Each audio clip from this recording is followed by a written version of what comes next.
All right, for the second part of 5-0 notes, we are now solving instead of just factoring. You actually have to do the whole process of factoring and then do a couple extra steps to solve. So you're going to get the same practice as you were doing on the last video. Okay, so the difference is there's an equal sign and you can't factor until it's set equal to 0. So this one's in the right form. Next thing, check GCF first. There is no greatest common factor between 1, 9, and 20.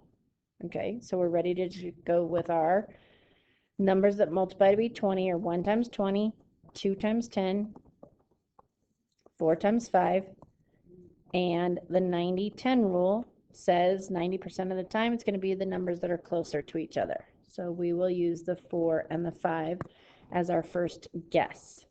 To get x squared, it's going to be x times x. Here's the difference. Don't drop the equal 0. Okay, have that in every step. That'll remind you that you're solving. We're going to guess 4 and 5 here. I'm worried about the outer and inner because that's where you get your x terms. So that gives me 5x, this gives me 4x. And yes, indeed, 5x plus 4x would be the 9x. So if I want them both to be plus, I'll make both of those pluses and then double check that I get 20. 4 times 5 is 20. Okay, perfect. So I will get rid of that. If it was a factor problem, you would have been done with the parentheses and there wouldn't be an equal sign. Now, what you learned last year is that if this number times this number equals 0, that means one of them must be 0. It's called zero product property. It doesn't work for any other number, right? Think about this. If this times this equals 18, does that mean one of them had to be 18? Well, no. One of them could have been 9 and the other could have been 2. One could have been 3, the other could have been 6. All right, so it's called zero product property. One or the other of those must be 0 for them to multiply to be 0. So you literally take each factor separately and set it equal to 0. So you're saying x plus 4 equals 0 or x plus 5 equals 0. And now solve them, right? Subtract 4 from both sides. X equals -4. Or subtract 5 from both sides. X equals -5. This is your full answer for the solved problem.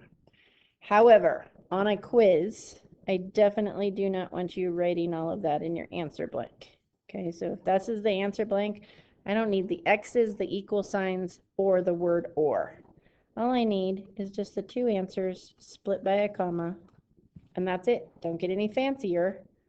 A lot of people try to put them in parentheses, but that turns them into ordered pairs. So just list them and you are good.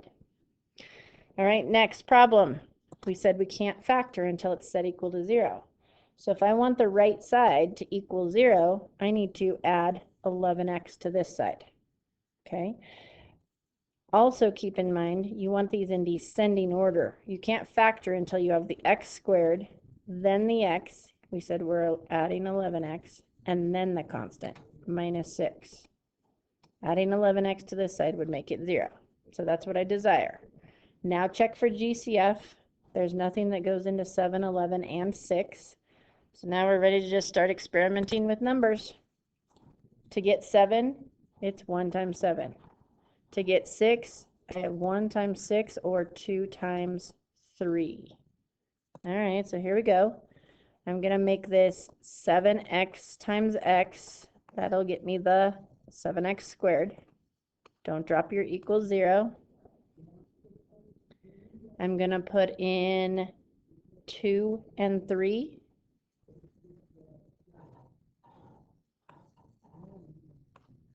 Maybe you're starting to be able to do this a little bit without writing so much and start kind of doing that guessing and checking in your head a little bit. But here's the quick check.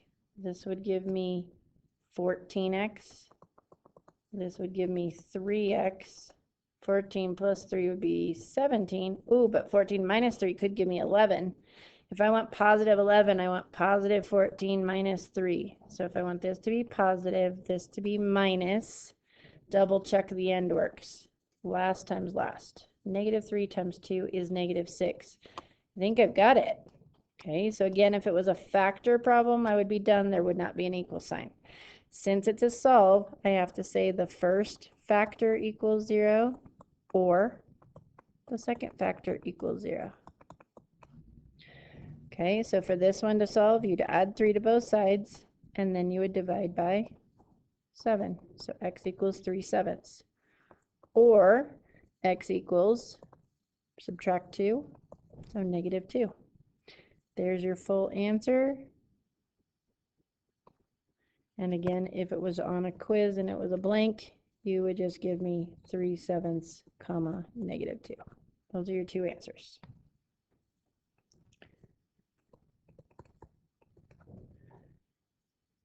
Okay. All right, the last one. Well, I'm noticing there's only 2 terms. So now I'm wondering, is it going to have something to do possibly with greatest common factor, or sorry, difference of perfect squares. So greatest common factor is the first thing we always do. Still, that doesn't change. And I see that they both have a 2 in common. So if I take out the 2, I'm left with x squared. And 2 times what would be -128? It would be -64. So again, this 2 is just along for the ride, okay? Because they have to multiply to get back to the original. But really I'm dealing with a 1, an x squared, and a 64. And 1, x squared, and 64 are all perfect squares. So I'll leave the 2 out the front to get x squared. Square root of x squared is x in the front of each. The square root of 64 is 8 in the back of each. 1's plus, 1's minus. Here's the thinking. Outer would give you -8x, inner would give you +8x. That's why the x's are missing. Okay, and if you did x times x, it's x squared. 8 times -8 is -64. So it works. And then this works for the rest of the problems that you're solving. This one right there, that is one of your factors, guys. But does it make sense to say 2 equals 0? And no, it does not. So you just ignore it if it's only a number. If it had 2x, that would change things. Okay, you would get x equals 0. And we'll explain that when you get to a problem like that. So really, I'm just looking at x plus 8 equals 0 or x minus 8 equals 0. Subtract 8, you'll get x equals -8.